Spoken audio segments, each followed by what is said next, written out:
Welcome to BlackUSA.news morning show. I'm your host, William Honolulu Jr. Join us as we explore the news and opinions that impact our community.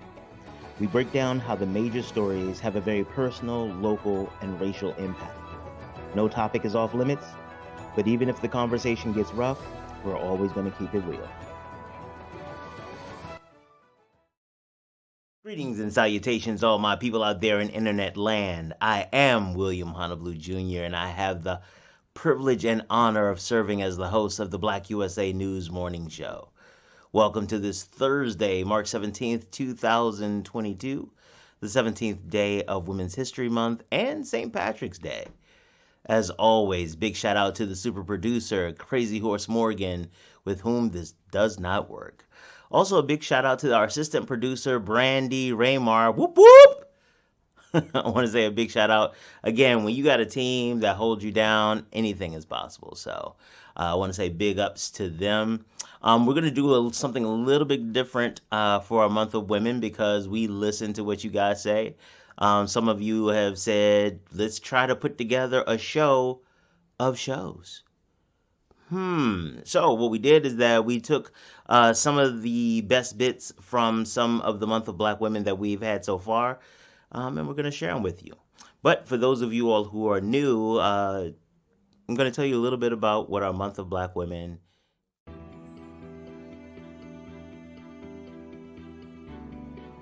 Dear Shanae and Simone, as you move through life as Black women, you will have a very unique experience. In many cases, you will be asked or expected to serve in roles that weren't clearly explained, nor did you really agree to.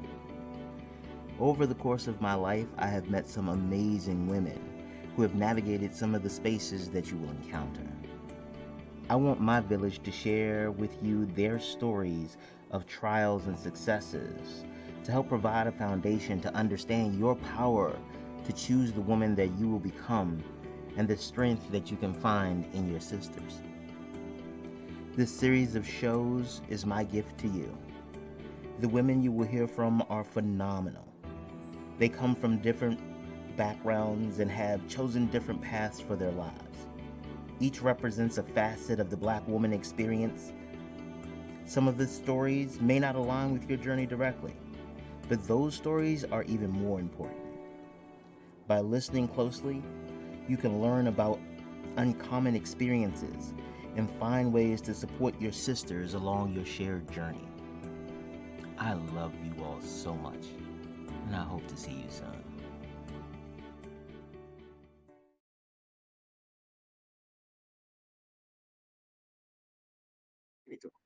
What would you tell them? Well, hello, Mr. Alien. Um, Being a Black woman is being a walking contradiction. Um, we are the flower and the thorn. We are, the enemy of the state and its savior. Constantly having to be both the scapegoat and and the reason to uplift anything. And we literally carry the endeavors and the benefit and the good of others on our backs all the time. There is a very old saying in the South: "When in doubt, follow Black women," because Wow. we take everyone with us, but we're constantly behind. So that's what it feels like being a Black. This was it. Like, okay, wow, that's okay. I was not anticipating that. So okay, I'm scrambling a little bit. So tell me about those roles that it sounds like you find yourself in, where on the one hand you are, hey, I need you to come and do this and make it okay, and at the same time, like, how did you miss that one thing? You suck. You aren't worthy of this job. How do you navigate that kind of space? Um, Unfortunately, as a Black woman, you get used to it out in the out in the world.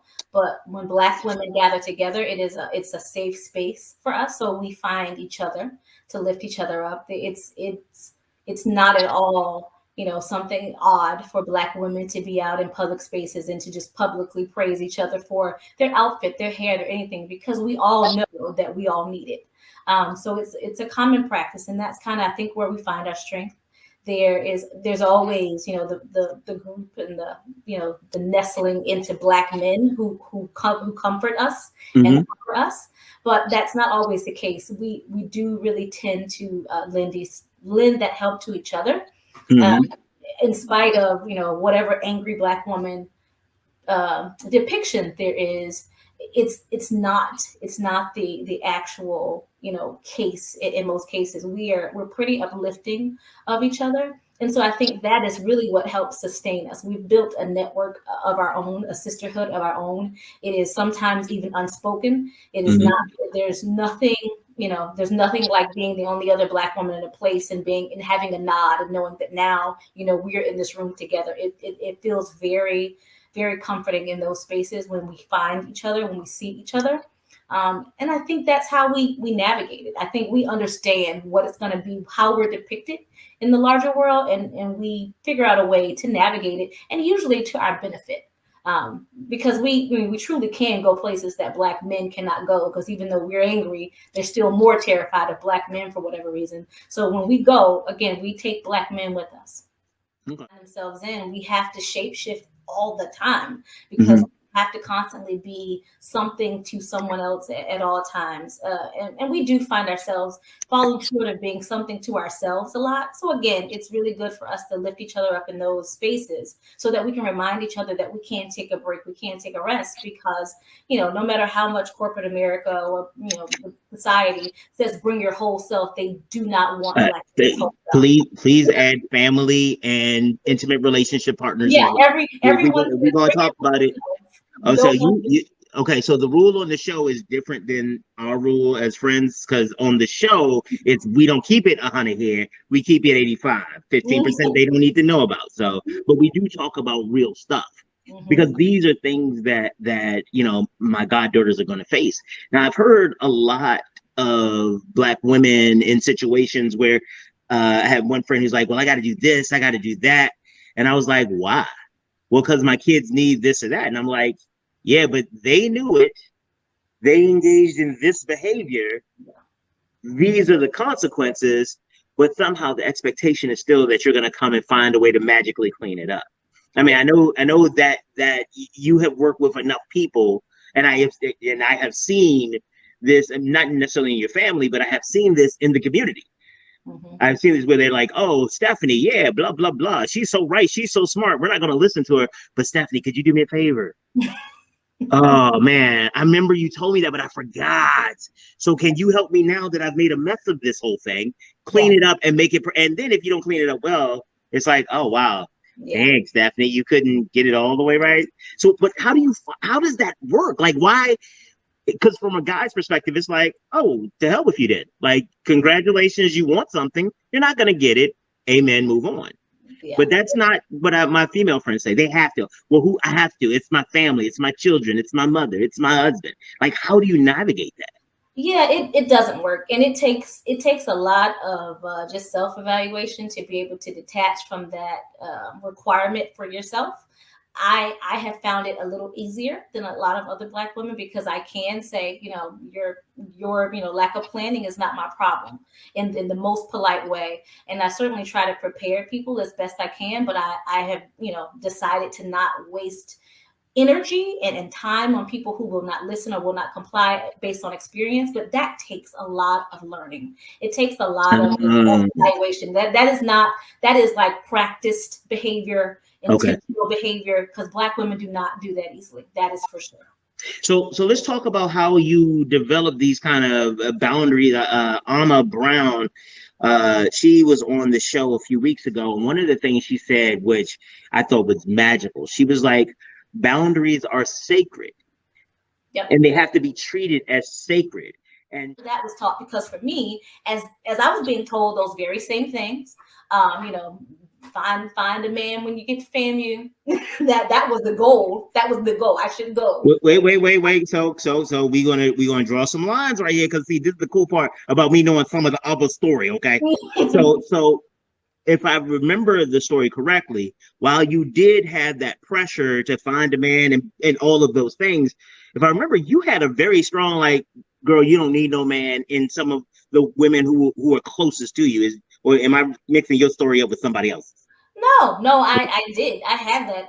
I had a family full of single, very empowered Black women. So I had a very different dynamic, and I had a different, I had a different slate of people that I could pull from, because the women in my family were not married. They owned all their property. They all had degrees. I am not like some. I'm not a first generation Rattler at all. I'm third generation Rattler. And my mother, that's my father's side, and my mother is a second generation Seminole from Florida State. So I grew up in a family where all the women owned all their stuff, did all their things, and all had a life that existed outside of getting a man. So I was taught that, but I wasn't taught that. Like, I heard that in society. Society taught me that, but my family was not, was not putting that on me. But what they did put on me was the safety. They were very concerned about security. I've always been a free spirit. What I was told was I don't have a healthy fear. That's what I was told. I don't have a healthy fear. I could see somebody saying that to you. Yeah, you don't have a healthy fear of things, like being, leaving Tallahassee, Florida, and leaving the opportunity to work at Florida A&M, like my aunt had for 30 years. I could walk in the door and do it, no problem. Or I could walk and get on city council in Tallahassee. Could have done it in a minute. I'm political science grad. So I had no problem doing that. I was like, no, I'm leaving. Done. They were like, no, you don't know anybody. You can just come back home. You don't have to do that. You don't leave the safety of your safe state job. And I was like, I'm all right. I'm gonna just leave. I'm gonna go to Baltimore, where I know no one, and just start over. You really did. I thought you were lying when I first met you. No, I thought you were. You're like, oh, I just moved up here. I'm like, oh, for work. Like, no, because I saw Baltimore and I was like, I should live there. I was like, for school. Like, no, I graduated. For you in a relationship. No, did not. I would say the last thing. I'm lying. If we, so, because when my shows go viral, when I become a megastar, people can come back to this episode and go like, okay, this is about Black women. Let me learn something. And this Jurger woman, had a gay. Burger. Had a gay. That was Stephanie had a gay. So when they're coming to look, because we already talked to the aliens, and now they're like, okay, so you explained this whole Black woman thing for a while, and now what can we do to help ease the engagement for Black women? Because the rest of us are not Black women. No. The rest of us, we have no idea what it is like. Sadly, many of us think we do. And there are some of us who want to help. But I also know that sometimes good-meaning folks end up messing things up worse. So give us some guidance. What can we do to from your perspective, to help Black women? You know what? You can do the thing that you and I have said a million times about anybody who says, I want to help your group. Listen to them. Don't come to save us with what you think we need. Listen to Black women. Black women are, the mortality rate for pregnancy in hospital is high, in resignations, in fire, and an unemployment gap, the wealth gap, because no one is listening to the fact that this is happening. No matter how much the data says, no one listens to the fact that we're telling you these things, and we have for years. Luckily, data is coming around now and people are paying a little bit more attention, but we've been saying it for years. Don't tell us this is not happening, because it is happening. Don't tell us that we're not being ignored and not being protected, because Black women are being shot in the streets, in their homes, and there's no justice. Like, it's happening.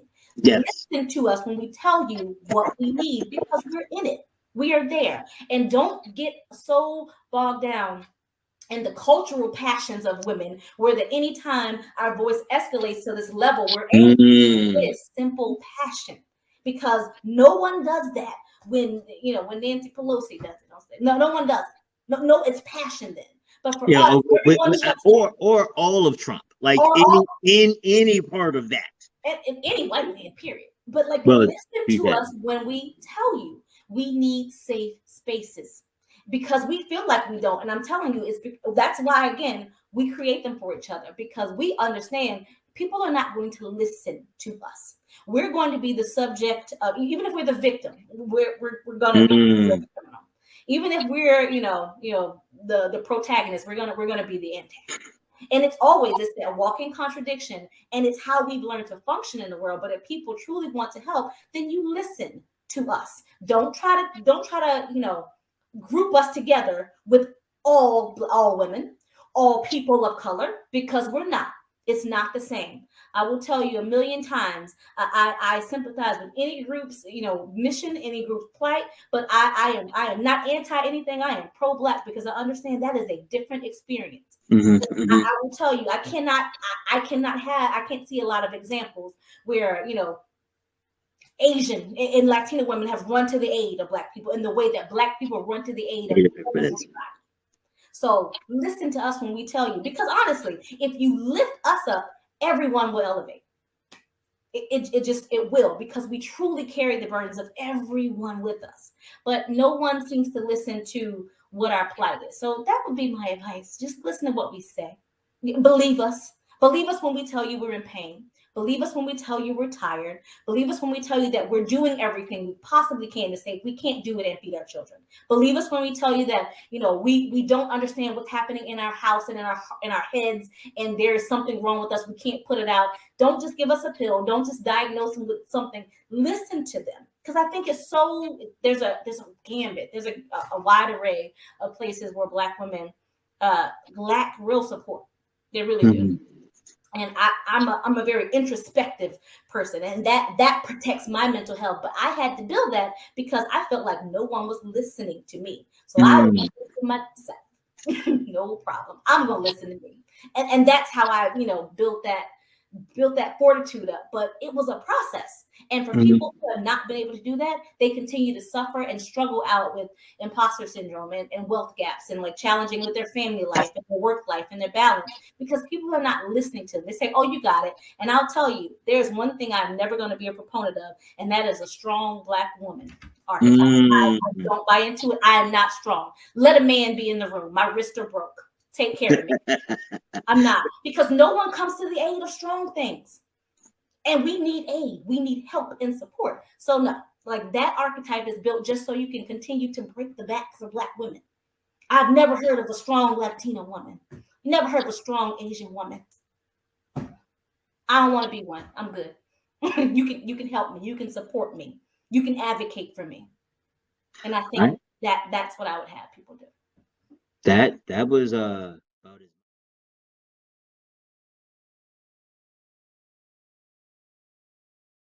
Thing, because again, I know you and I forget everybody else doesn't. So tell them who you are and what you do professionally, your professional credentials. Oh, okay. Well, as Mr. Honablu said, my name is Dr. Michelle Talbert Horsey. I have a doctorate in educational leadership from Duquesne University.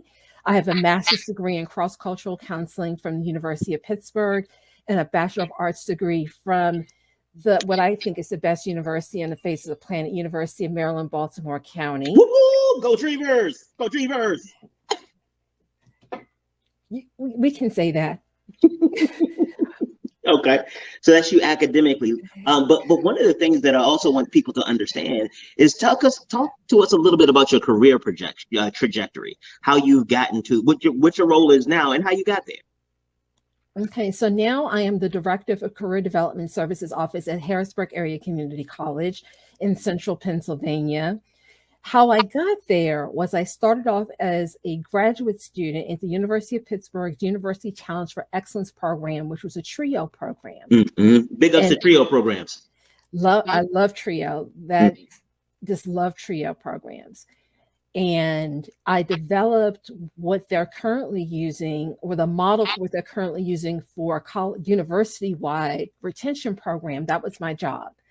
And then I transitioned from the TRIO role into academic advising in their College of Arts and Sciences. Now it's called the School of Arts and Sciences.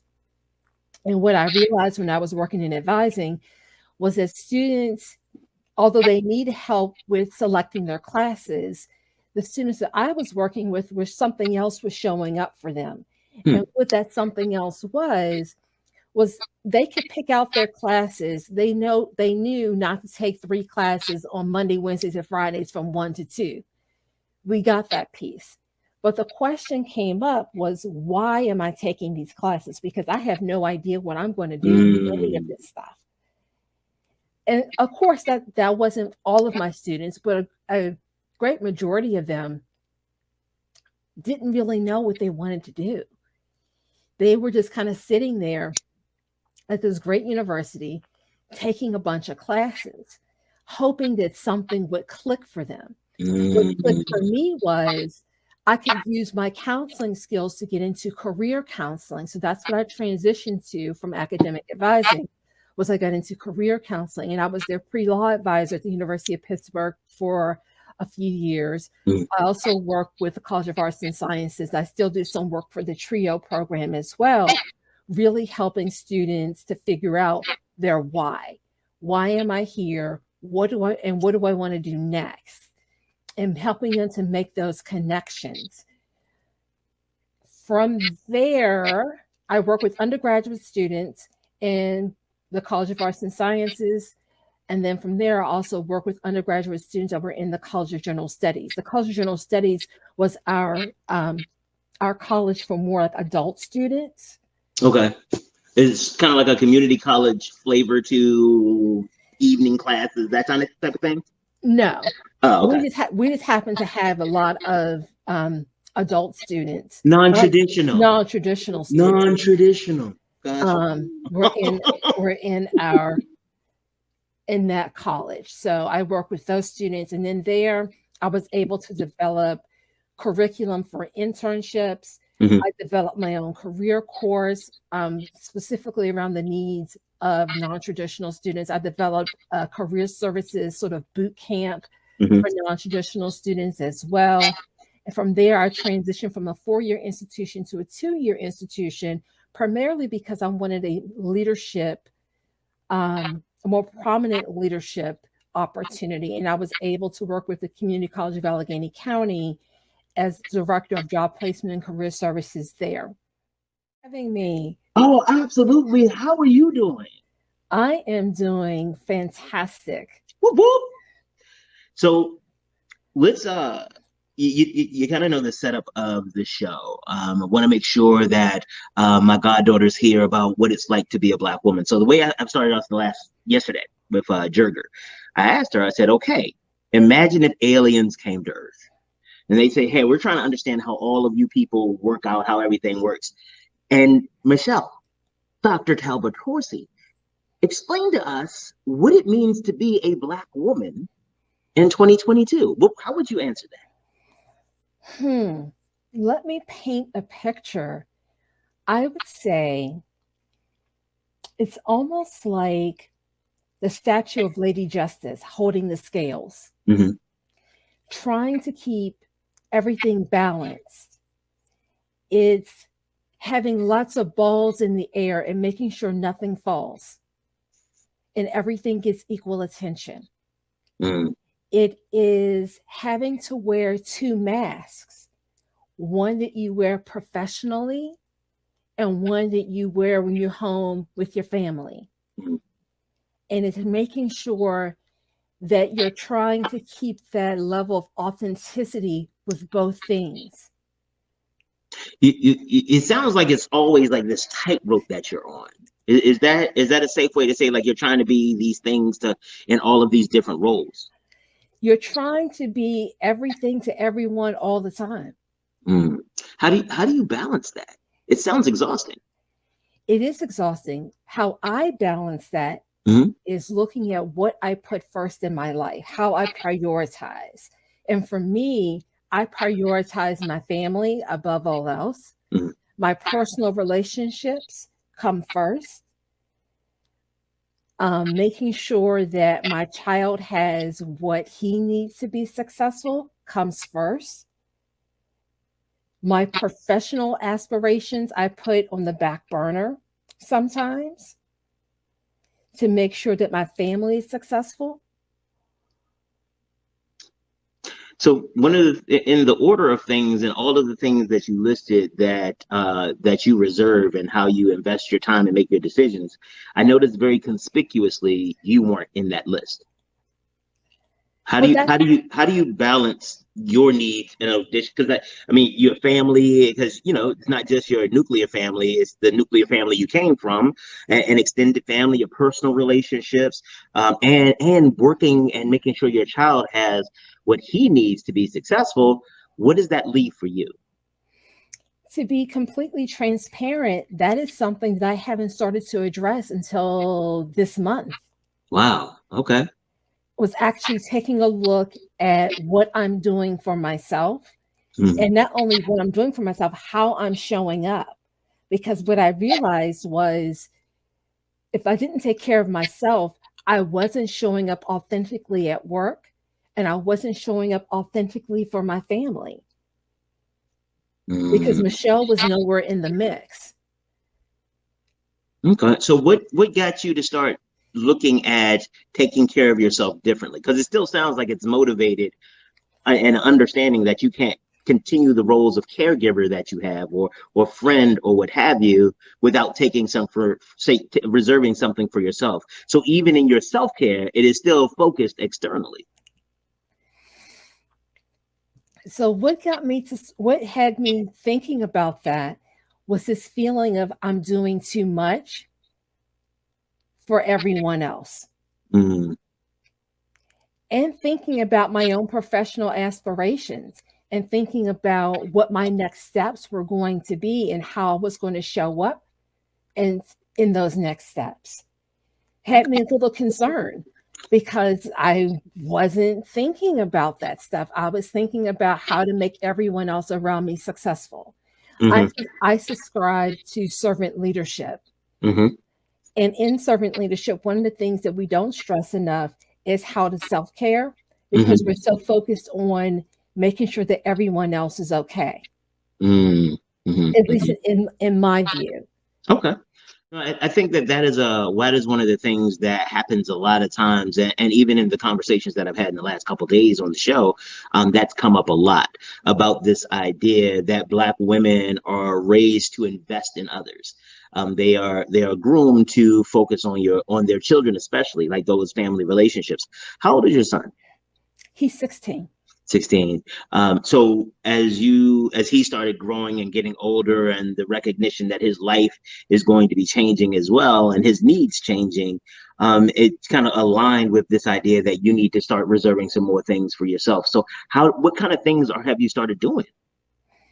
To be completely transparent, I have massages on the regular. Okay. I have massages on the regular, and also to be completely transparent, I have a counselor. I am a trained counselor, but I have a counselor that I see to check in with to make sure that my mental health is okay, which is really important as well, to make sure I'm not too far off on the scale and I'm tipping my scales over. A lot of people don't, I know some people would say like, well, wait a minute, you're like a licensed counselor. Like you're a counselor. Why do you need a counselor? It's kind of like for some people, like, why would a mechanic need a mechanic? Like your car should always work well. Talk a little bit more about how important it is to rely on or to get professional engagements for mental health. Well, in my situation, the reality of it is that sometimes you can't see what's in front of you. You can't see when you're standing in it. You have to get someone else outside of yourself to be able to reflect and be able to give you those pieces where you can stop and say, I never thought about it that way. Okay. And for me, that's what counseling has done. It's been a platform for me, or a springboard for me, to stop, take a second, take a beat, as I say, sit back and really reflect on what I'm saying and why I'm thinking what I'm thinking. Okay, so I realized that I skipped sense. That makes a lot of sense. When you take a step back and look at your life, what would you describe as some of your successes? My number one success is raising a teenager who's empathetic. Talk about that. He is probably one of the most, now this is coming from someone who's a trained counselor. We're supposed to be empathetic by nature and by training. He has more empathy than I have. And he's very, I go to him for advice. I ask him questions because he has a very great way of observing the world and being objective. Even though I'm his mom, he has no qualms about hurting my feelings and saying, well, Mom, this is what I think you're doing wrong because you're asking. Not that he would come out and just say, hey, Mom, by the way, I observed you doing this. I don't like that. It was, you want some honesty. I'm going to give it to you, even if you don't like it, but I am not going to burden you with unnecessary criticism. Exactly. Cool. That's really cool. Exactly. But you mentioned his empathy, and I want you to talk more about why that is important. Why you see the presence of empathy as a success or a tool that he'll be able to use in life. I think being able to understand someone else's perspective is so important in understanding how they operate and how they move through the world. You know, I think that's what we're lacking in the world is people's ability to be able to do that. Okay. You have to be able to see a different perspective and be open to it. And one of the things that he's really good at is being open to seeing things from a different perspective and being comfortable with saying, I don't see it that way, but it's cool if you see it differently. Okay. Now that's a really big deal, and congratulations to you and the other Dr. Horsey for really instilling that into you all's kids. You all kid. That's one of your biggest successes. What are some of the others? I think the fact that I was able to complete my doctorate in 3 years. Big up. I was the first one in my class to complete. And I'll tell you a story. I had to interview to get into the program. And a couple of people, they called back and I had to interview again. And I had to interview again because they said, we're not really sure about you. Oh, wow. We're not sure if you're going to stick with this, because prior to that, I knew I wanted to go back to school. So I was taking master's. I thought I was going to get another master's degree. So I was taking some master's classes. And I was adding classes, taking off classes, adding classes, taking off classes. But I was doing it because of my work schedule. So I was really trying to figure out how to make it work with my work schedule. And they called me on it basically and said, we noticed that you're doing these ad drops, and we're thinking that you're going to get into this program and you're going to flip-flop on us. Well, the chair of the department was in on the meetings, and he was the person. I was in there with the chair of the department and 2 other faculty members, so it was 3. And the chair of the department granted me admission. He said, I think you're going to be fine. And as I joke with him, as when I graduated, I said, now you can go back and tell them that you were absolutely right about me, since I was the first one in the class to defend. Right. So how do you navigate? Like, how do you navigate when people put their expectations on you and you never ask for it and their expectations aren't reasonable? I'm sorry, I guess that's my question. This is just it's even frustrating to hear. So I apologize. You got to live with it. No, how I handle that expectation is realizing that it's their expectation. They're operating off of a completely different paradigm than what I'm operating off of. And just because that's what they want, doesn't necessarily mean that that's what they're going to get, and doesn't necessarily mean that it's even reasonable. Because so how do you tell them that? How I tell them that? Yeah, because I know that this is the type of thing that happens not just professionally, but family, relationships, even with kids. And so I have been looking at that skill set on how to set these boundaries and how to say, like, hey, that's on you, not me. So how do you do it? I tell people what I can do. This is, I hear what you are asking. This is what I can do. This is what I can do for you. So what about their disappointment? How do you manage that? Then you have to be disappointed. Okay. I mean, I because I don't feel like I need to manage your feelings.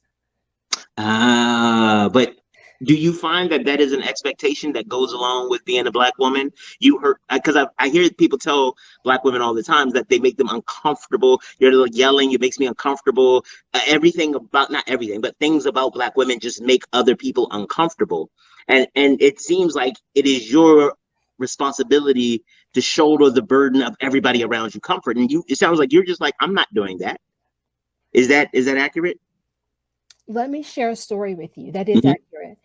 When I worked for the University of Pittsburgh as a career counselor, I kind of had a rough go of it because I was in a predominantly all white space. And there were some things happening, some divisional realignments and different things that were happening that everyone in the office had issue with, but I was the only person that was speaking up.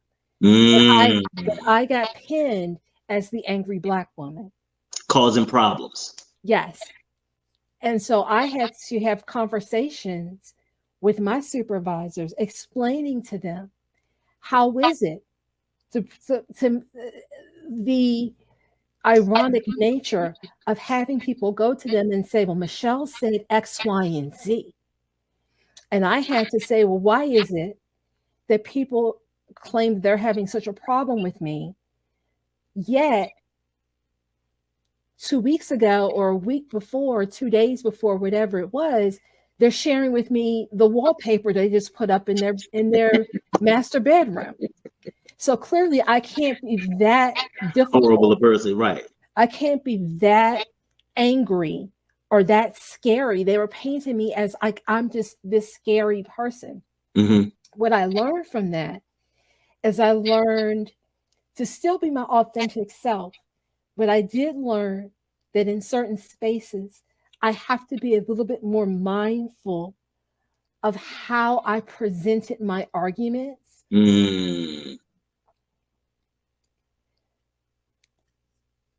Okay. But it was put on me because I had to meet with my supervisors. They wanted me to manage everyone else's hurt feelings or everyone else's feelings of being scared to say stuff to me or scared to say the wrong thing. Even people that I considered friends made comments about being afraid of me. Wow. I mean, you little, you're not even all that scary.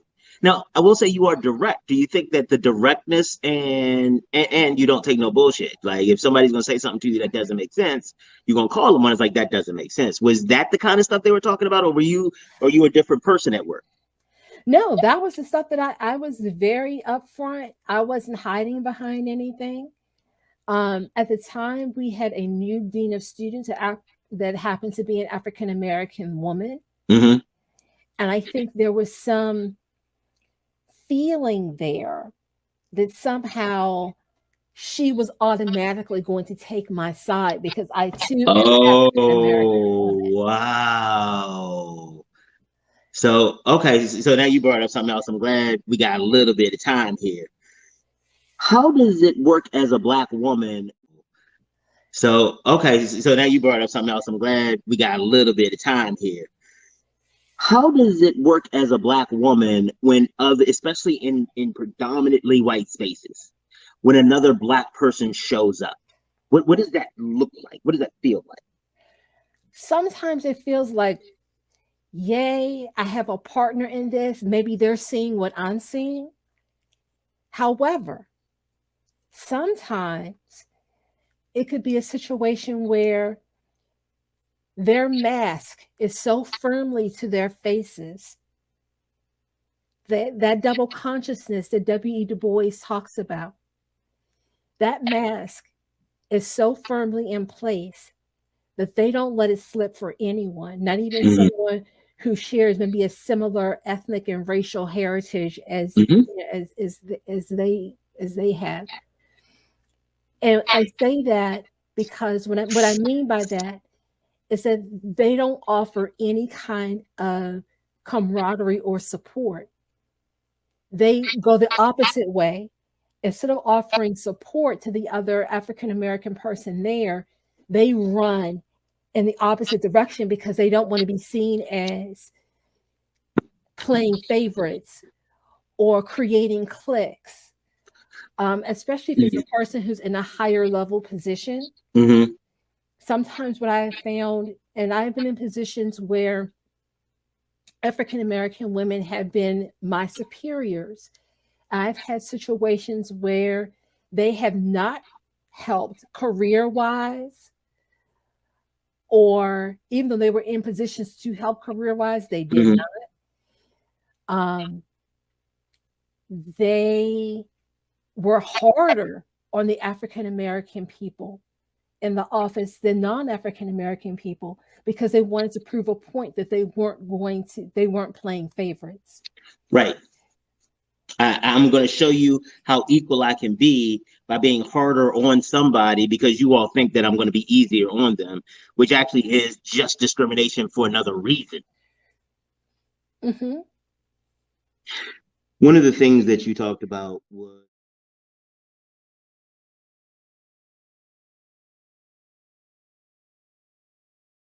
how would you answer the aliens question? Describe to me about being a Black woman. Empowering, tiring,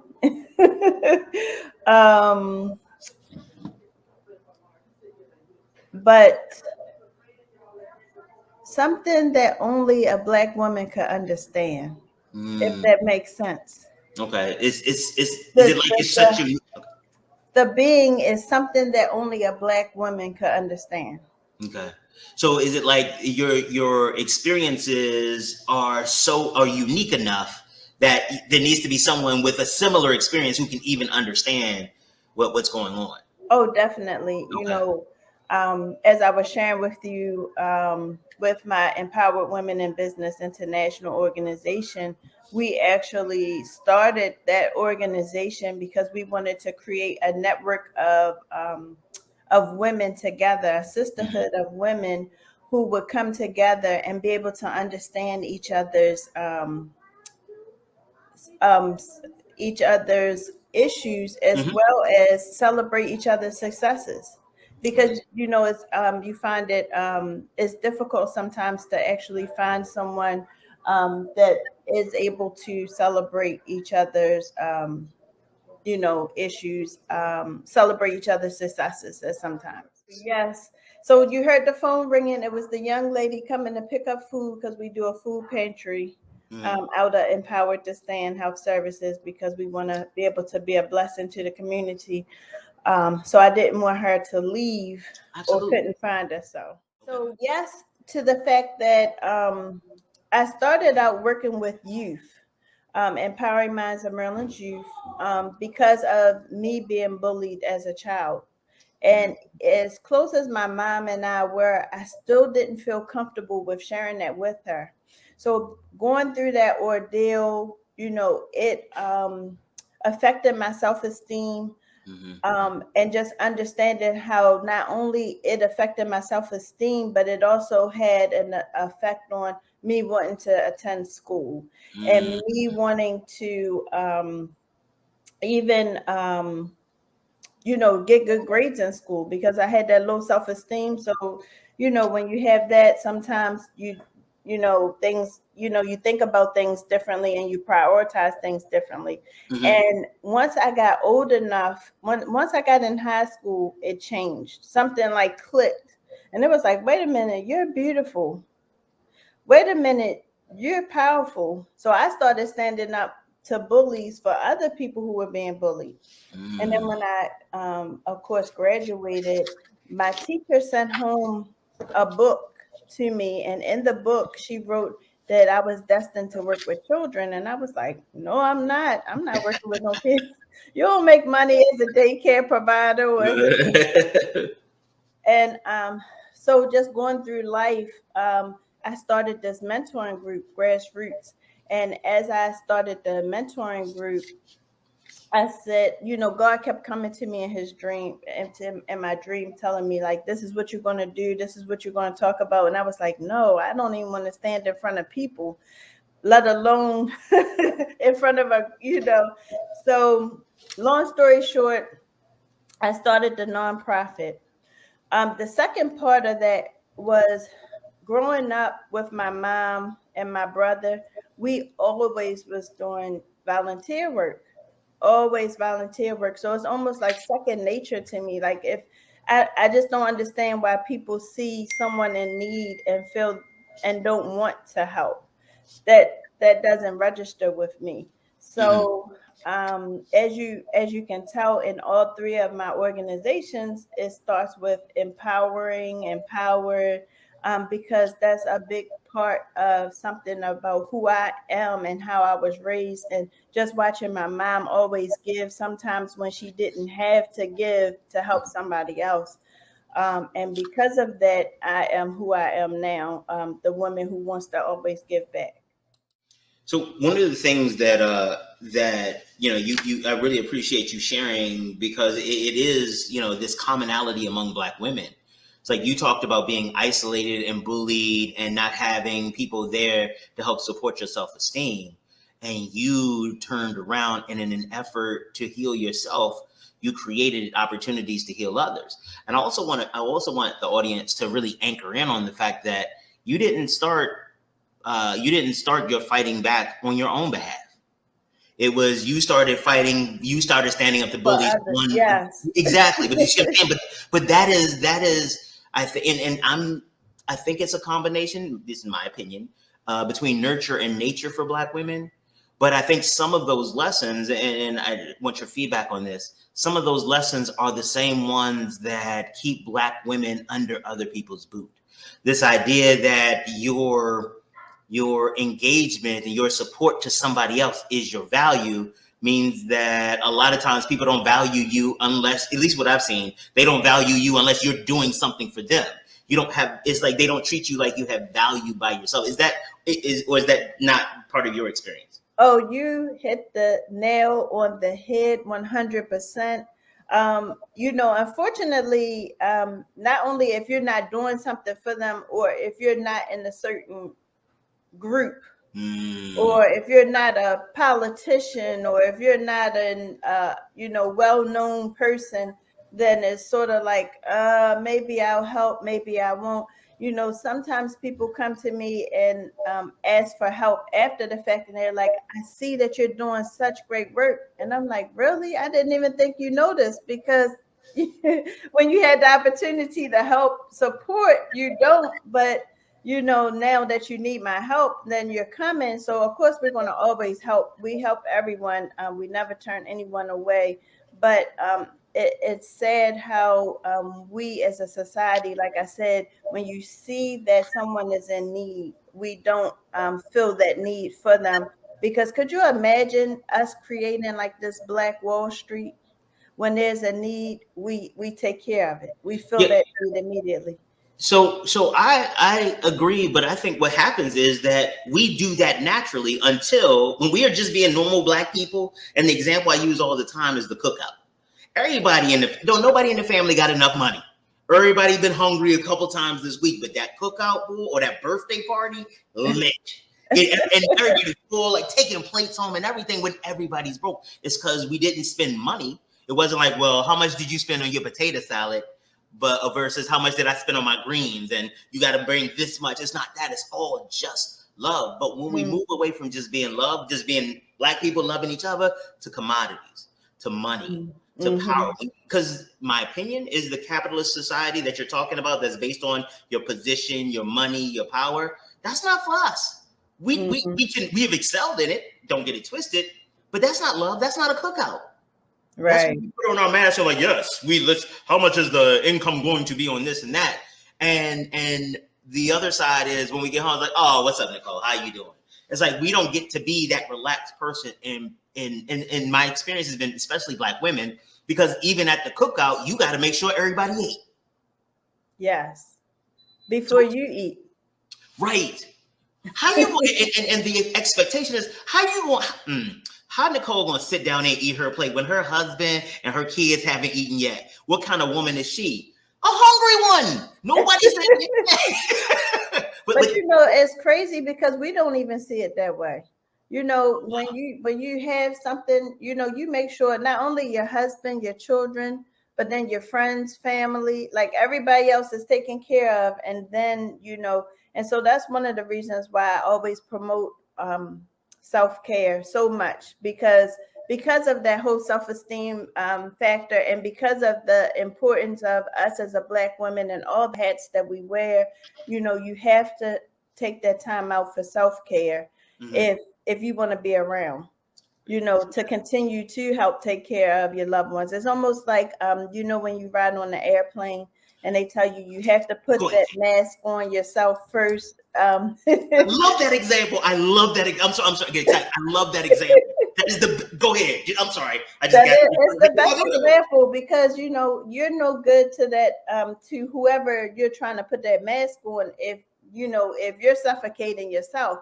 So that's why you have to put that mask on yourself first, and then you can do others. And we have to keep reminding ourselves that, because it's like our humanly instinct just pops in.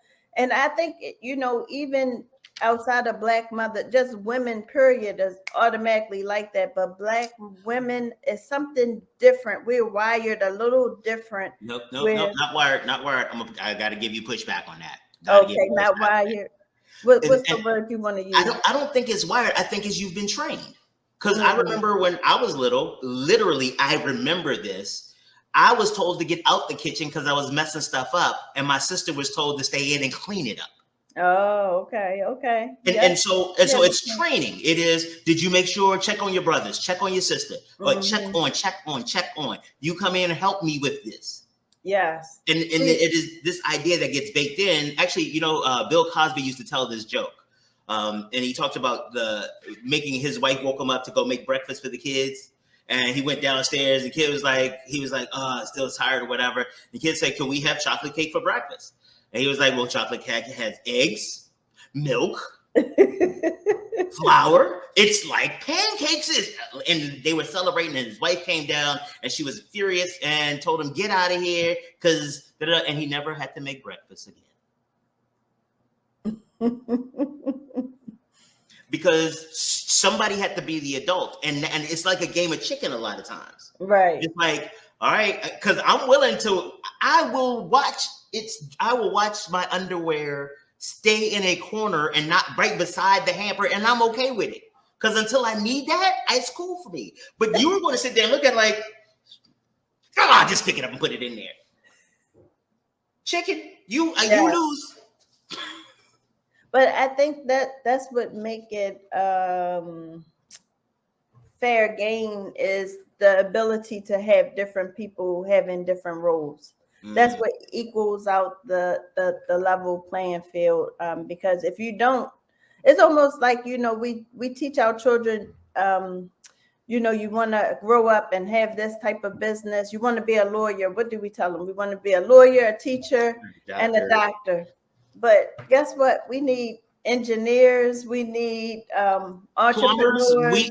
I need somebody to stock the shelves. That's what we found out during the pandemic. Yes. The dude who stocked, I don't give it. The CEO ain't do nothing for me when there was a shortage. But that dude who showed up at 6 o'clock in the morning, sprayed hand sanitizer and stocked the shelves, he helped me feed my family. Right. How about that? And that truck driver that brought the food to Come on. Yes. We all play a valuable role. And I think as a whole, if we celebrate everybody for who they are, everyone is not going to be in our, that doctor, teacher, lawyer, but let's celebrate the people for who they are and what they contribute, and maybe we would have a better world. I absolutely agree with that, because I think to your point, when we start trying to imagine who people can be, we don't love them for who they are. Right. And when I did a show on relationships, and I did another show on co-parenting, and I tried to be honest that what was one of my biggest problems when I was married.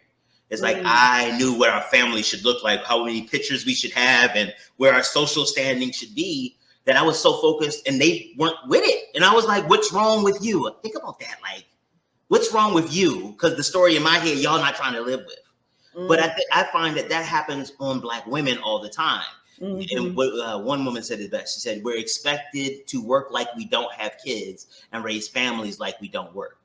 Like I was saying, excellence in everything when nobody else has to be expected. How do you navigate all of those roles? Because like we saw earlier today, and then we'll talk to you about Luke using some of that clip later. Because when I tell you, like, I wish I could have scripted that.